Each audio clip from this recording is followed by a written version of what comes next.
देखिए इस वीडियो में हम जानेंगे कि मस्ट को हम बी के साथ कैसे यूज़ करते हैं। तो देखिए मस्ट को हम बी के साथ दो कंडीशन में यूज़ करते हैं। पहला तो एक्टिव वॉइस में, ठीक है, और दूसरा हम करते हैं पैसिव वॉइस में।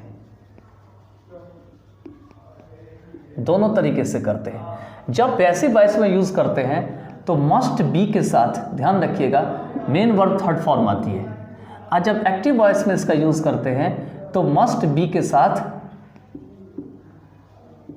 कोई नाउन, एन मतलब नाउन हो गया, एडजेक्टिव, ठीक है, इसका आप यूज़ करते हैं। और भी अदर वर्ड्स इसमें आप लिख सकते हैं। अब मैं आपको सेंटेंस बना के दिखाता हूं। देखिए एक्टिव वॉइस में जब यूज़ करेंगे आप तो ऐसे करेंगे, she must be, active voice में यूज़ कर रहा हूं, ठीक है, A V means active voice हो गया, A V. She must be at home, इसका मतलब क्या हुआ? इसका मतलब हुआ उसे घर पे जरूर होनी चाहिए, ठीक है। अब यहाँ पे क्वेश्चन उठता है कि ये जो मस्ट बी हमने बनाया, तो क्या ये तो एक्टिव वॉइस है, क्या हम इसका पैसिव वॉइस बना सकते हैं? इस तरह के सेंटेंस का नहीं बना सकते हैं। क्यों नहीं बना सकते हैं? क्योंकि एक्टिव से पैसिव बनाने का कुछ रूल्स और रेगुलेशन होता है। सबसे पहली बात तो पैसिव बनाने का ये होता है कि जो एक्टिव वॉइस है इसमें आपके पास मेन वर्ब होना चाहिए, और वो भी मेन वर्ब आपको ट्रांजिटिव वर्ब होना चाहिए जिसके साथ ऑब्जेक्ट हो। तो सबसे पहली बात तो ना ही इसके पास ट्रांजिटिव वर्ब है और ना ही इसके पास ऑब्जेक्ट है। ये सीधा लिखा हुआ है she must be at home, मतलब उसे घर पे जरूर होना चाहिए। तो इसलिए इस सेंटेंस का पैसिव वॉइस नहीं बनेगा।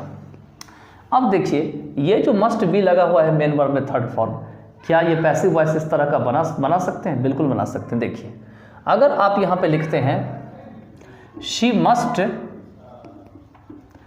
Speak the truth, speak the truth, अगर आप ऐसे लिखें इस तरह से तो आप गौर से देख सकते हैं कि यहाँ पर में स्पीक जो है वो ट्रांजिटिव वर्ब है, और ट्रांजिटिव वर्ब हमेशा एक ऑब्जेक्ट रखता है। तो यहाँ पर में द ट्रूथ है, क्या है ये? द ट्रूथ आपका एक ऑब्जेक्ट हो गया। अब क्वेश्चन उठता है कि क्या ट्रांजिटिव वर्ब हमेशा ऑब्जेक्ट तो रखता है, तो क्या ये बगैर ऑब्जेक्टिव नहीं बन सकता है? देखिए जब इस तरह के वर्ब विदाउट ऑब्जेक्टिव बनते हैं तो वो इंट्रांजिटिव बन जाते हैं, वो ट्रांजिटिव नहीं रह पाते हैं, ठीक है।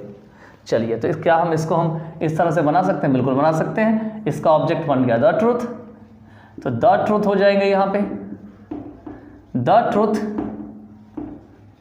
Must be speak spoken by हर, बस हो गया। मतलब उसके द्वारा सत्य जरूर बोलनी जानी चाहिए, ये आपका बन गया, ठीक है। अब इसी को आप इंट्रोगेटिव बना लीजिए। अब इंट्रोगेटिव बनाने का क्या रूल्स है? अगर मान के चलिए यहाँ पे मस्ट लगा हुआ है और बी लगा हुआ है, आपने वो फ्यूचर वाले में पढ़े होंगे, विल बी, शैल बी, इस तरह के पढ़े होंगे। तो इस मस्ट को हमेशा सब्जेक्ट के पास रखिए, ठीक है, यहाँ शुरू में रखिए। मान के चलिए इसी को हमको इंट्रोगेटिव में बनाना है, तो इसको लिखेंगे मस्ट शी बी, ऐसे करके बनाएंगे इस तरह से, ठीक है। यहाँ पे ट्रूथ है तो इसी को ऐसे बना देते हैं, must truth be spoken by हर। अब यहाँ इंट्रोगेटिव मार्क आ जाएगा। अगर ऊपर वाले को बनाना है इंट्रोगेटिव में तो must she speak the truth, इस तरह से आप इंट्रोगेटिव इसका बनाइएगा। अगर WH फैमिली वाला रखना हो, व्हाट, विच, वाई, तो उसको भी पुट कर सकते हैं, लेकिन मस्ट वाले में उसका यूज़ थोड़ा अच्छा नहीं लगता है, बिल्कुल मीनिंगफुल नहीं लगता है, तो इसलिए उसका यूज़ कम होता है, नहीं के बराबर लगभग समझिए उसका यूज़ होता है, ठीक है। अगर नोट लगाना हो तो आप जानते हैं कैसे नोट लगाया जाता है।